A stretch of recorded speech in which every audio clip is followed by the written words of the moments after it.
प्रदेश में होने वाले निकाय चुनाव के लिए आज नामांकन का आखिरी दिन। हथीन नगर पालिका से चेयरमैन पद के लिए आभा रवीन कुमार ने निर्दलीय प्रत्याशी के तौर पर अपना नामांकन दाखिल किया। वहीं इस दौरान हजारों समर्थक उनके साथ मौजूद थे। नामांकन दाखिल करने के बाद आभा रवीन कुमार के पति रवीन कुमार ने जहां घर घर जाकर अपना चुनावी जनसंपर्क किया, तो वहीं लोगों को आश्वस्त करते हुए कहा कि हथीन नगर पालिका क्षेत्र में मौजूद समस्याओं का समाधान कर शहर का चहुमुखी विकास और सौंदर्यीकरण करना उनकी पहली प्राथमिकता रहेगी। यह इस चुनावी जनसंपर्क के दौरान रवीन कुमार का जगह जगह लोगों ने फूल मालाएं पहनाकर और शॉल भेंटकर जोरदार स्वागत करते हुए उन्हें पूर्ण समर्थन का आश्वासन दिया। इस दौरान पत्रकारों से बात करते हुए रवीन कुमार ने कहा कि हथीन शहर का चहुमुखी विकास करना ही उनकी प्राथमिकता है। उन्होंने कहा कि हथीन शहर से उनके पिता और परिवार का आत्मीय नाता रहा है। हमेशा हथीन शहर का प्यार और आशीर्वाद उनके परिवार पर रहा है। चाहे उनके पिता को चेयरमैन बनाने की बात हो या फिर सरपंच बनाने की बात हो, हथीन की 36 बिरादरी ने हमेशा उनके परिवार को अपना आशीर्वाद दिया। इतना ही नहीं, मेरी माताजी और मुझे भी हथीन की जनता ने नगर पालिका के सदन में भेजने का काम किया है। इसलिए हमारा भी फर्ज है कि हथीन शहर के प्रत्येक आम जनमानस के लिए हम संघर्ष करें, और यही वजह है कि उनकी पत्नी अब की बार चेयरमैन प्रत्याशी के रूप में, पंचायती उम्मीदवार के रूप में समस्त समाज की ओर से मैदान में है, और उन्हें पूर्ण विश्वास है कि हथीन की जनता आशीर्वाद मिलेगा और अब वह दिन दूर नहीं जब हथीन का चहुमुखी विकास होगा। रवीन कुमार ने कहा कि हम हथीन शहर को जो स्वरूप देंगे वो बिल्कुल बदल गया है। जनता के प्यार से, आशीर्वाद से हथीन शहर का खोया हुआ स्वरूप लौटाना उनकी प्राथमिकता होगी। हथीन शहर की गलियों को सुंदर और स्वच्छ बनवाया जाएगा। सुरक्षा के मद्देनज़र पूरे शहर से CCTV कैमरे लगवाए जाएंगे ताकि असामाजिक तत्वों पर लगाम लगाई जा सके। इतना ही नहीं, उन्होंने कहा कि बिजली पानी की व्यवस्था को दुरुस्त कराया जाएगा। आपको पता है 1 से 14 वार्ड तक चुनाव होने हैं। जिस वार्ड में हम खड़े हैं ये वार्ड नंबर 10 है। हमारे पास टिकट नहीं है, लेकिन हमारे पास जनता का प्यार है। जनता के प्यार की वजह से हमने अपने वार्ड नंबर 10 से अपने इस भाई की धर्मपत्नी को निर्विरोध पार्षद बना दिया। ये हमारे लिए सबसे बड़ी उपलब्धि है। ये ऊपर तक आवाज जाएगी, क्योंकि जिस 14 वार्ड में से सिर्फ एक 10 नंबर वार्ड ऐसा है जिसमें से निर्विरोध पार्षद का चुनाव हुआ है। इससे बड़ी उपलब्धि मैं आपको कुछ नहीं बता सकता। एक तरफा चुनाव जीतेंगे, शहर में एक तरफा माहौल है। और आज जो आप नामांकन प्रक्रिया में आपने देखा, यहाँ हथीन शहर की वोटिंग होनी है, ना कि अन्य किसी गांव की होनी है।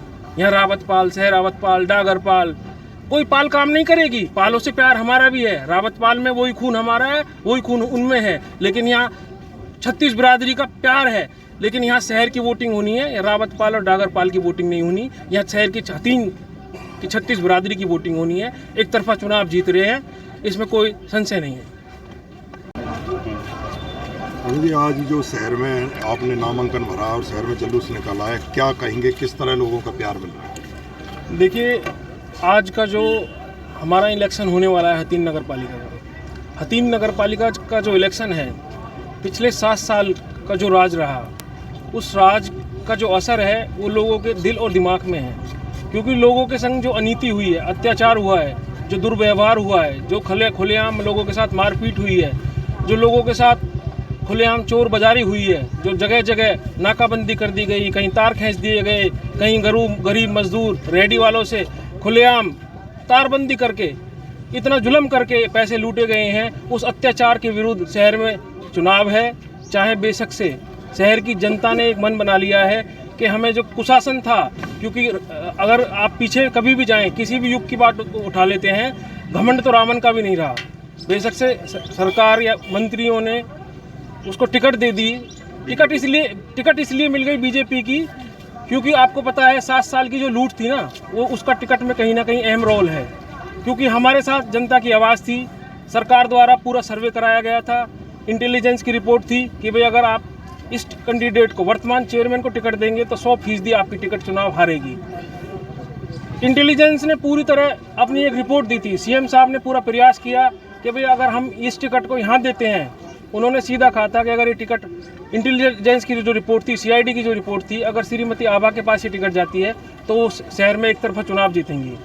टिकट हमें नहीं मिली, कोई बात नहीं, लेकिन हम जनता जनार्दन बिल्कुल सबने मन बना लिया है, 36 बिरादरी ने एक मन बना लिया है कि कुशासन को समाप्त करना है। हमें ऐसा नेता चाहिए शहर में जिसका व्यवहार सकुशल हो, लोगों से मान सम्मान दे सके और वो ऐसा काम कर सके जिससे शहर का विकास हो सके, कोई लूटपाट ना हो सके। रविंद्र कुमार जी, आप निवर्तमान पार्षद थे सदन में, जो भी निवर्तमान चेयरमैन है उनके साथ ही, तो किस तरह के मुख्य घोटाले थे? देखिए, मुख्य घोटाले की बात यह है, मैं उन घोटालों पे नहीं जाऊंगा क्योंकि कीचड़ में अगर आप पत्थर मारोगे ना तो कीचड़ ही उछलेगी।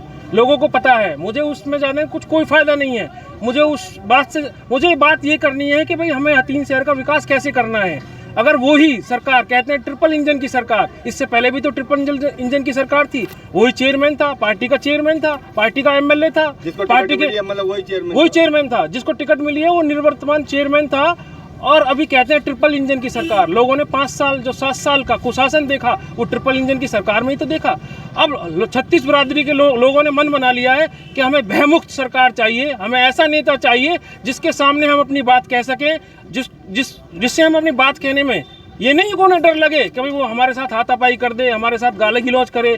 हम कमेटी से खुले मन से जा सकें, क्योंकि शहर में जितने भी लोग हैं उनका आतंक, निवर्तमान चेयरमैन का आतंक उनके दिल और दिमाग में बैठा हुआ है। मुख्य समस्या कौन कौन सी है? मुख्य समस्या यहाँ पे जो मुख्य समस्या है, जितने भी रोड हैं, जितनी भी सीवर है, जितनी भी सफाई व्यवस्था है। अभी यहाँ पे 4-5 दिन पहले सीएम फ्लाइंग ने छापा मारा, उसमें भी लाखों रुपए की गड़बड़ मिली। ऐसे बहुत से घोटाले हैं। अगर जब ये परतें खुलेंगी ना तो सरकार के बिना जो वर्तमान चेयरमैन है, जिसको टिकट मिली है, पागल हो जाएगा। इतने घोटाले किए हुए हैं। आप किसी भी सड़क पे चले जाएं, किसी भी वार्ड में चले जाएं, कहीं भी सफाई व्यवस्था की बात है, कहीं कुछ नहीं है।